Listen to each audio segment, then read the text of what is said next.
Hey everyone, welcome to a new video and happy solstice. At the time of filming, it is June 22nd, so yesterday was officially the start of the summer season. If you are new to my channel and this is the first video you've watched, I just want to say thank you so much for tuning in. I'm Emily and I create seasonal, slow living videos here on YouTube, featuring just sort of a day or a couple days in my life a week. And I like to go out and forage and kind of frolic in the garden, if you will, and just kind of find fun, relaxing activities to do. I like to spend as much time out in my garden and communing with nature as I possibly can. And that involves me going out and sort of foraging for seasonal ingredients to make recipes with, or making floral arrangements, wreaths, and all sorts of craft projects here on my channel. So I would love so much if you joined me, and I hope that my videos can bring you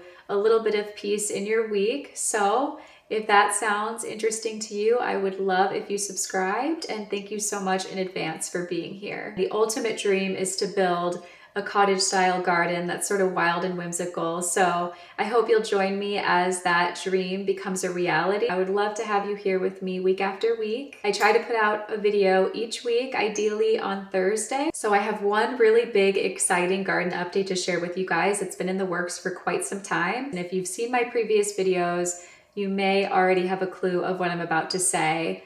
But and I'm gonna stress we because it was absolutely a group effort, and debatably my husband did the majority of the work. So thanks, Tim, if you see this video. We did finally get one of the two large beds in the critter fence completely filled up with soil. And in a previous video, I think I had mentioned that I was getting antsy and I wanted to plant things out there even though it wasn't fully filled. So we had left it at about 60% filled. And I went ahead and planted some nasturtiums that I grew from seed. And I also planted 3 strawberry plants that I purchased from the market out there. So those live in there now, but now it's not just 60% full, it's completely full. So I'll be able to plant more things out there soon. I think I mentioned a couple videos back that I had been following a woman on Instagram who wrote a book that I picked up. I want to say her account is called The Purposeful You, but I'll leave it up on the screen if I got it wrong for you guys to check out. And she has on her Instagram several videos and photos of a large bed that she has that incorporates vertical growing. And I was interested in creating a support structure, maybe to grow runner beans or other climbing vegetables. But hopefully in the next couple of videos, we'll get that support structure up, and I am going to be using some bamboo canes that I have on hand from previous projects. I use them also as dahlia support stakes. So that is something that's on the list now that the bed is finally full. And I still have one other large bed back there that needs the same treatment, but that'll honestly be probably another couple of weeks at minimum to get done. We are going to use a slightly different method this time that hopefully yields a faster result, but I'll keep you guys updated. Okay, if you guys have watched my videos for a little bit of time, you'll know that I adore roses, but that I have been struggling since I pretty much planted the first rose here on this property with different types of pests and diseases. And I have struggled for a very long time to identify the root cause of a common problem that I am seeing reoccurring in my roses. At first, I thought it was rose rosette, and I still can't say with 1000% certainty that that's not what I was seeing in some of those roses, because of course, the problem I'm seeing might be different across different roses, right? They all kind of have potentially different issues that they're coming up with. So potentially a little bit of rose rosette, which thankfully I have not seen that exact type of red succulent-y pattern of disease reoccur on the roses that I've moved to the critter fence. But what I am seeing is a lot of holes in the leaves and beige spots developing on the leaves. And if I just leave it alone, the plant will defoliate completely. And this is slightly different than the presentation I see in the peak of summer with Japanese beetles, where the leaves will kind of skeletonize and the roses will look a bit deformed as they settle into the roses and kind of do their thing with them. I mentioned a while back that I finally thought I found the source. I thought it was chili thrips. Even though chili thrips are more common in warmer climates and not specifically where I live, I had thought that maybe from ordering roses online that perhaps they arrived already with them and then they proceeded to infect my garden, or maybe a neighbor had an infection with them that spread to my yard. After doing more research on the symptoms that I'm seeing now with the plant, like I said, I don't believe that this is the root of the issue. I think it is rose slugs. I've changed my mind multiple times on what I think the root cause of this issue is, and I'm clearly not an expert, so I'm largely dependent on Google and images and threads and forums to give me my information. That being said, I did some research and discovered that using neem oil or Rose RX can help. I'm not a big chemical person in my garden. I try to not spray where I can. I do have Rose RX and neem oil on hand, so I've started applying that on a weekly regimen. I'm not sure if that's what's recommended or if I need to do more, so I need to do a little bit of digging on that, but so far my roses have tolerated it fairly well. It'll take some time to see if that solution is making a difference, because a lot of the roses did get so bad that they did completely defoliate, so I have to wait to see if the new growth is affected as well. I'm not a big fan of spraying on my property, and I try to sort of let things just do their own thing because I don't want to harm the environment or insects in any way. That being said, I have struggled a lot with these roses, and it seems sadly like there's just no way to successfully grow them in my area without spraying. And if that's not the case, and if you guys know of effective growing tips here in the Midwest for roses, I would love to know if there's other methods or techniques that I could be leveraging that would reduce these sorts of diseases. I also do get a lot of yellow spot. That is just a lesser issue that I face that I don't talk about as much. In that case, I just remove the foliage that's impacted.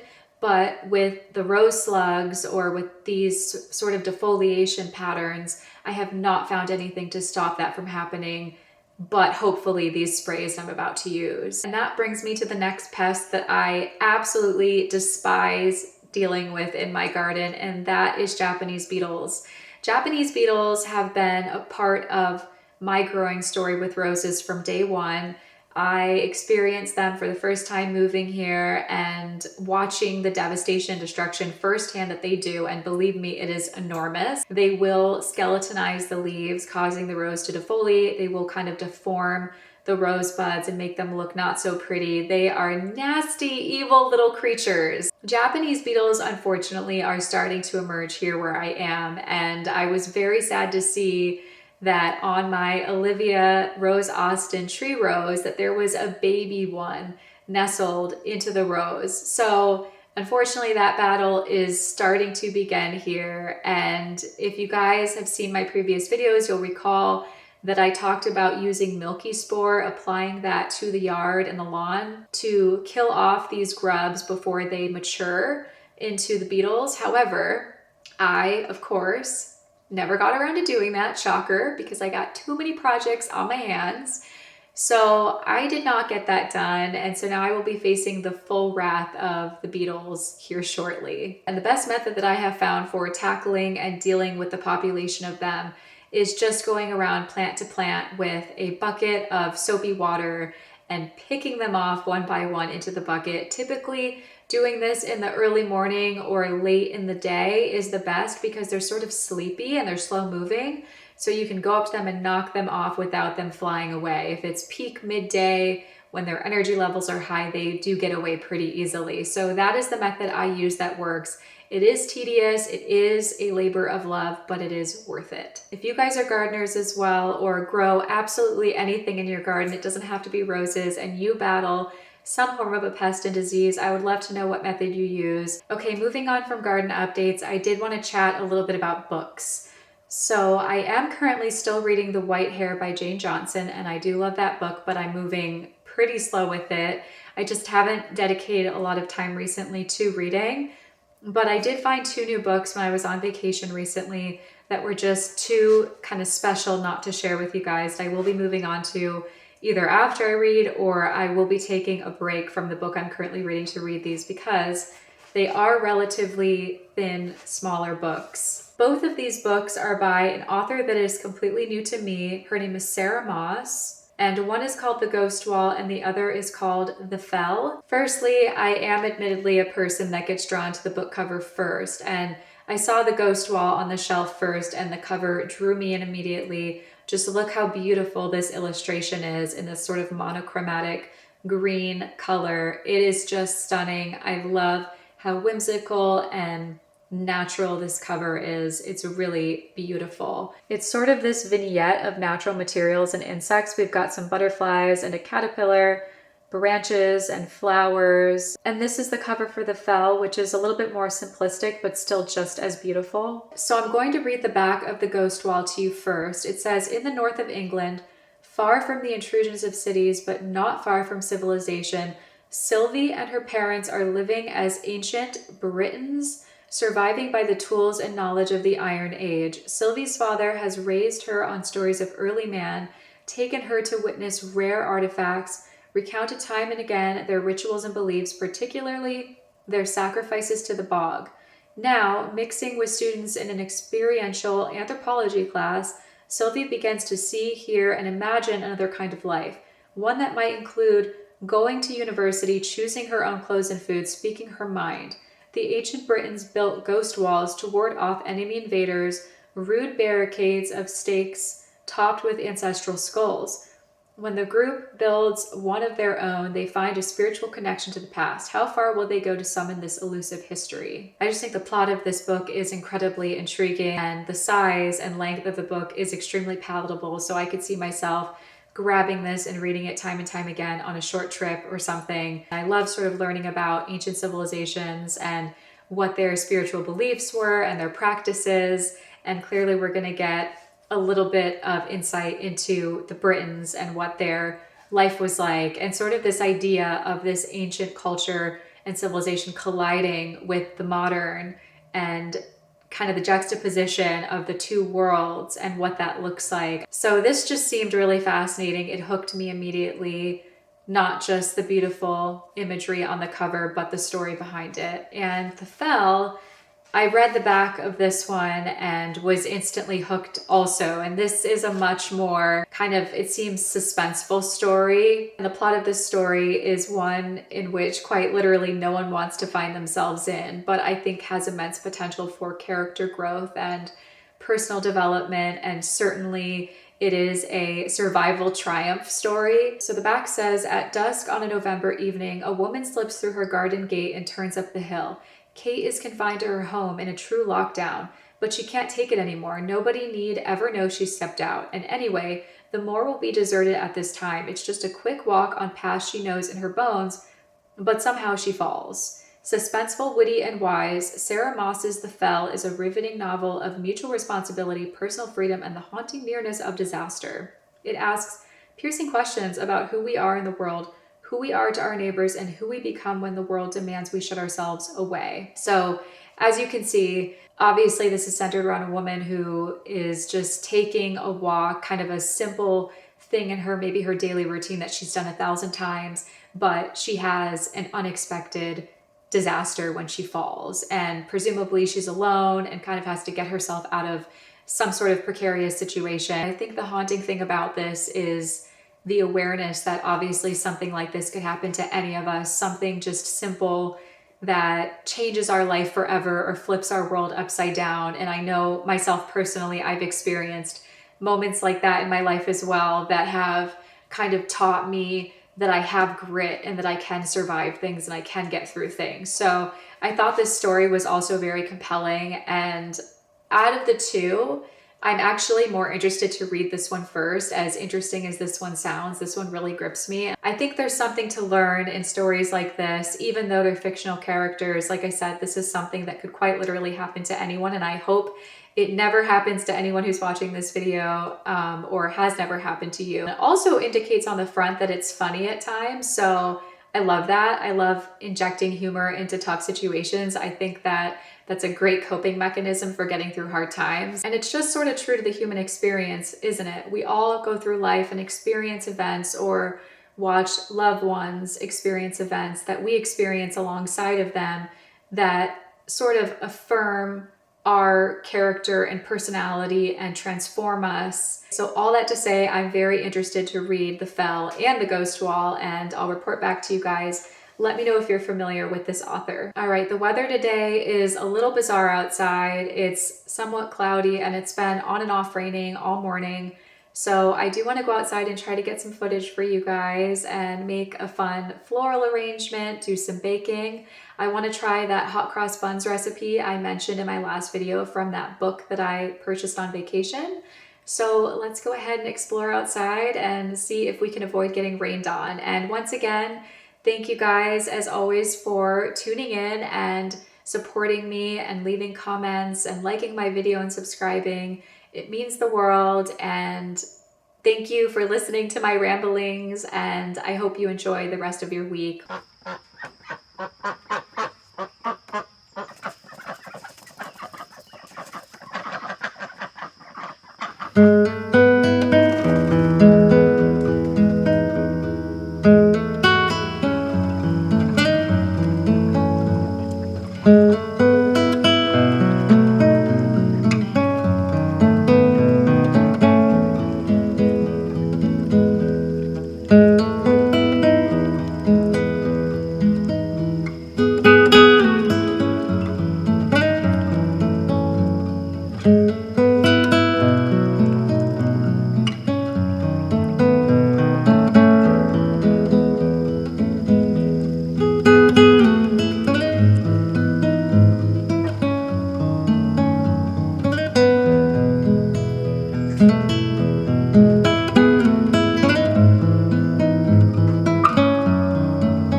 right, so we're back inside with all the lovely things that we gathered. And I'm amazed that somehow while out there we didn't get rained on at all. That's very surprising. As always, when I'm out there foraging, there's lots of little insect friends that like to come along with me. I've learned to have to kind of get comfortable with being around lots of spiders and different things. And I did manage to get bitten by something outside. I started to feel something kind of stinging, looked down, and there was a little critter biting me. That just kind of comes with the territory of being outside, but it's fading quickly, thankfully. So I wanted to show you really quick before we jump into the arrangement and just kind of walk through what it is that I gathered. So you saw that I got my 2 dahlias last, and this is a David Austin rose. I don't quite remember the variety. I'll see if I can poke around and look for the tag and put it in the description box below. It's probably either Ancient Mariner or Sceptered Isle, if I'm saying those correctly.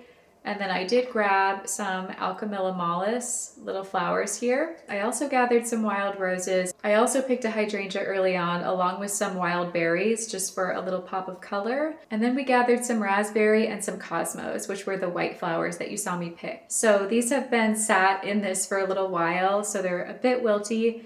I'm gonna go ahead and get our vase and we can start arranging.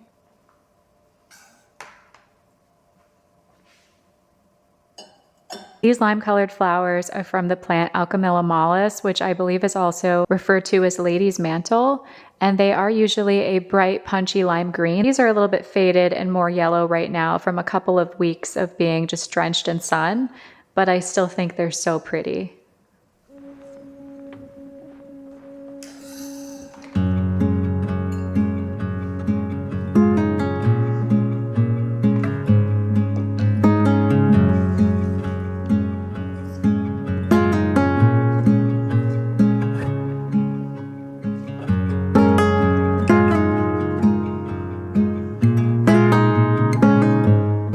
Just sort of taking all of my individual flowers out that I've gathered and placing them around so I can see what I have, and that's going to help me decide how I want to arrange them.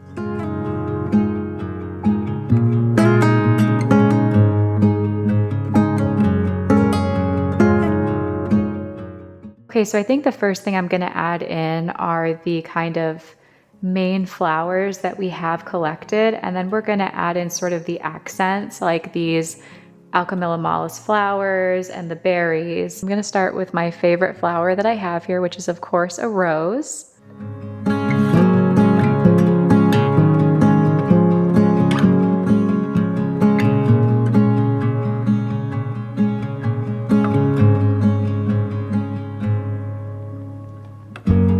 Those are our 3 biggest flowers, and now I'm going to add in the hydrangea, the cosmos, and the wild roses. I'm going to remove the foliage from the hydrangea.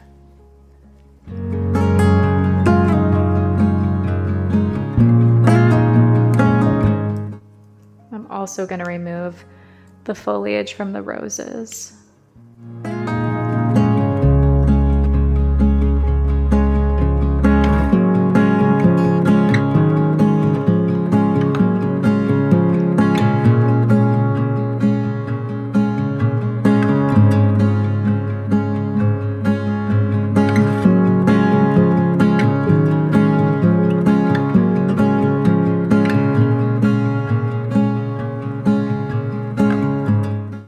Next, I'm going to go ahead and add in the cosmos.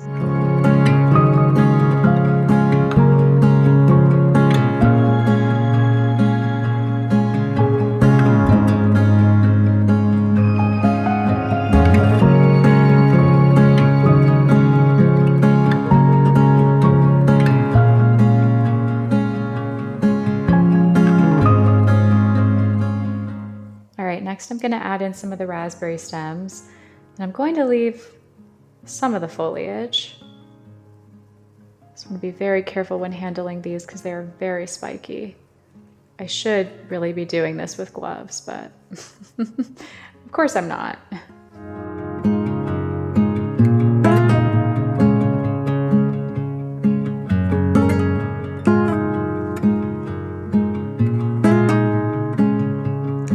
Next I'm going to add in the Alchemilla mollis.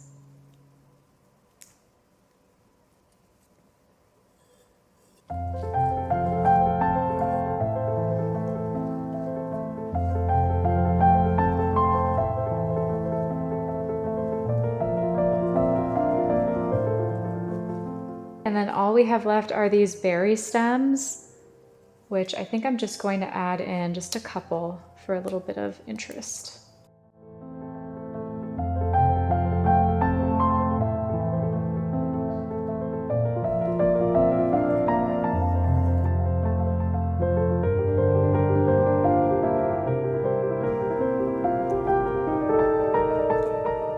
All right, and there's the finished arrangement. I love how whimsical this came out with the berries and the alchemilla mollis. I think it's really fun and joyful, so I'm very pleased with the result.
Okay, so I mentioned earlier during our chat that I wanted to try out the sweet and spicy hot cross buns recipe from A Return to Ireland by Judith McLoughlin. And this was the book that I picked up on my vacation that I mentioned.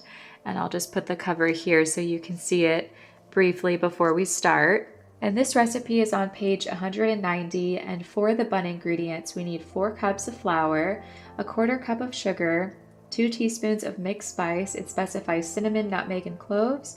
4½ teaspoons of dry active yeast, 2 large eggs lightly beaten, 2 teaspoons of vanilla extract, 3/4 of a teaspoon of salt, a cup of seedless raisins. I don't know if I have that, so I'll have to take a look. 1/2 cup of mixed peel. I know I definitely don't have that, so I will look up a substitution. 1¼ cups of milk, and finally 4 tablespoons of butter. And then there is a cross paste as well as a sugar glaze that we'll be making. So for the first step, we need to combine the flour, the sugar, the spices, the yeast, the dried fruit of some sort, if I find anything to use in place of the raisins, and mixed peel, which I did look up what I could use as a substitution, and it recommended using fresh peels of lemon and orange, along with maybe a dash of orange juice, so we'll try that out.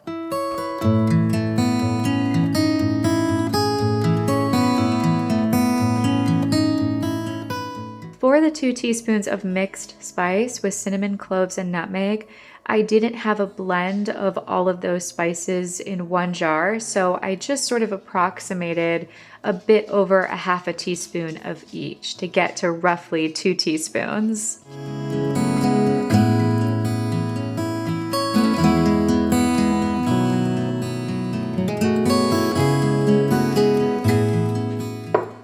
As I suspected, I did not have any raisins, but I did have some dried cranberries I needed to use up, so those came in handy perfectly for this.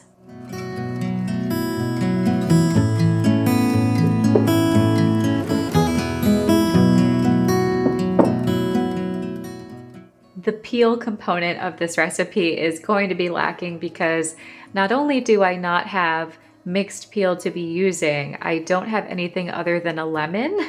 So I don't even have orange to kind of give that variety that we're looking for. So I'm gonna zest this 1 lemon and see what we can get. I don't think I'm gonna get 1/2 cup's worth.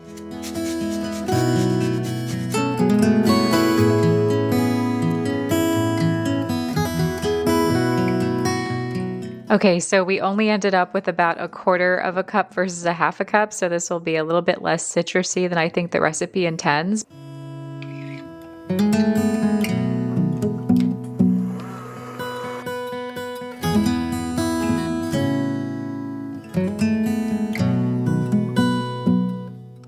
for the next step, now we have to pour the milk and our 3 tablespoons of butter into a pan on the stove top and melt them together.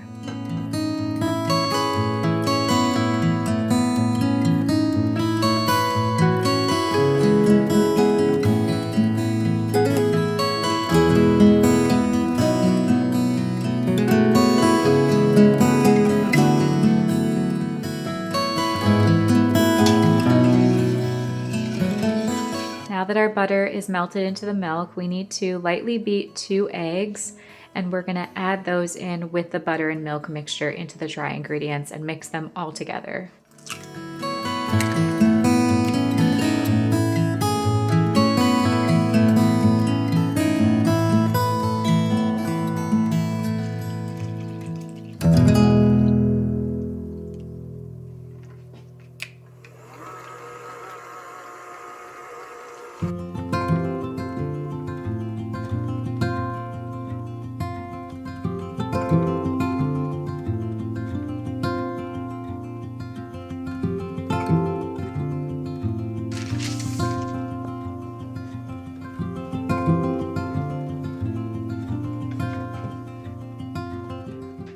I went ahead and worked the dough a little bit with my hands, and I think it's worth noting, if you haven't seen my previous videos, I am gluten-free, so this is a gluten-free flour mix, and I'm finding it to be a little bit more dry than what I think the recipe was saying the dough consistency was supposed to be. It mentioned it was supposed to be a little bit sticky, and the dough is a bit dry.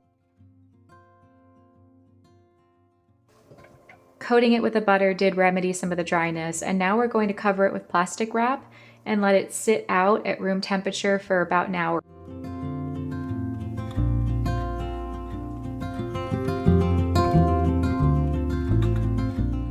The dough has sat for an hour. The next step is to divide the dough up into 12 equal portions. Okay, I do feel like the dough feels a little bit softer and more fluffy, so that's a good sign.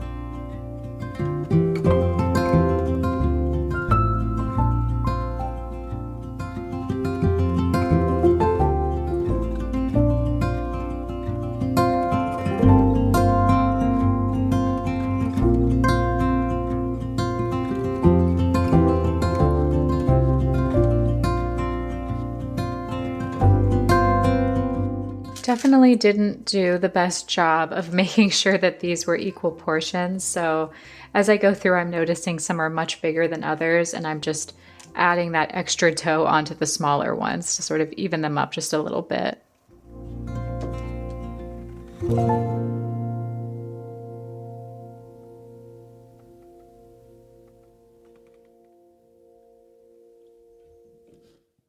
All right, next, the recipe states that we want to place them in a warm location and let them rise for approximately 25 to 30 minutes. While the buns are rising, we're going to work on preparing the cross paste. We need a half a cup of flour and 5 to 6 tablespoons of water. And then once we have that paste prepped, we're going to fill up a piping bag. And then when the buns are done, we're going to pipe on a cross shape.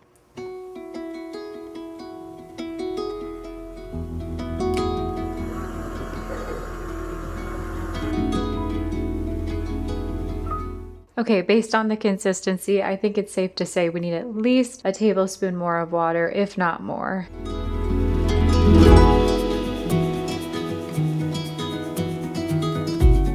That 1 extra tablespoon of water does seem like enough, so let's go ahead and put this into a piping bag.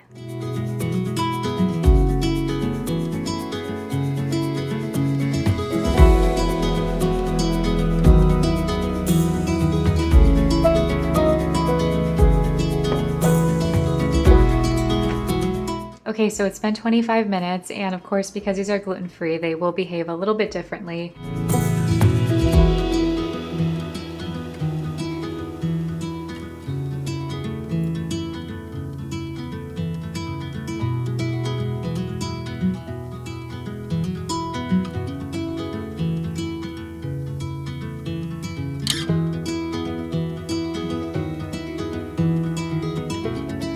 If I could go back and do that a second time, and I will the next time I make this recipe, I would choose a piping decorating tip that's slightly larger because the lines came out quite thin. So they look a little bit dainty, which is fine, but I think next time I would go with a thicker line. All right, they're ready to be baked. So they're gonna go into the oven at 375 degrees for 20 to 25 minutes. Okay, they're out of the oven and they're completely cooked through. They are looking a tiny bit dry, I will say. If you guys have any tips for gluten-free baking on how to make hot cross buns or just buns in general better, I would love to know in the comments. So for the final step, we have to prepare the sugar glaze, and that requires 5 tablespoons of water and 2 tablespoons of sugar. And we're just going to use our pastry brush to apply the glaze on top.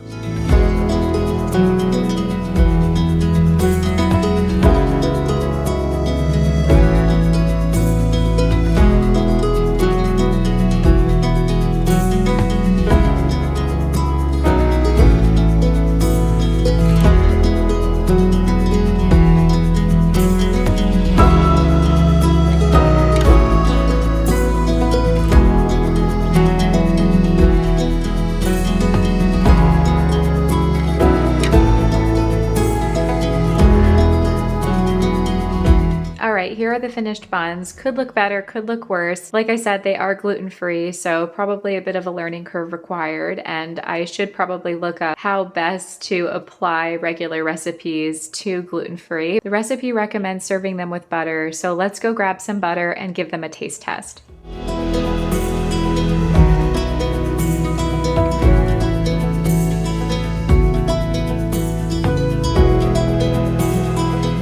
All right, let's give it a try. Taste is amazing, and the inside of the bun isn't dry at all. The outside is a little bit too dry. Again, if you guys have any recommendations for how I can prevent that, maybe I need to coat it in a little bit more butter before I bake it, or just add more milk or something like that to make it a little bit softer, please let me know.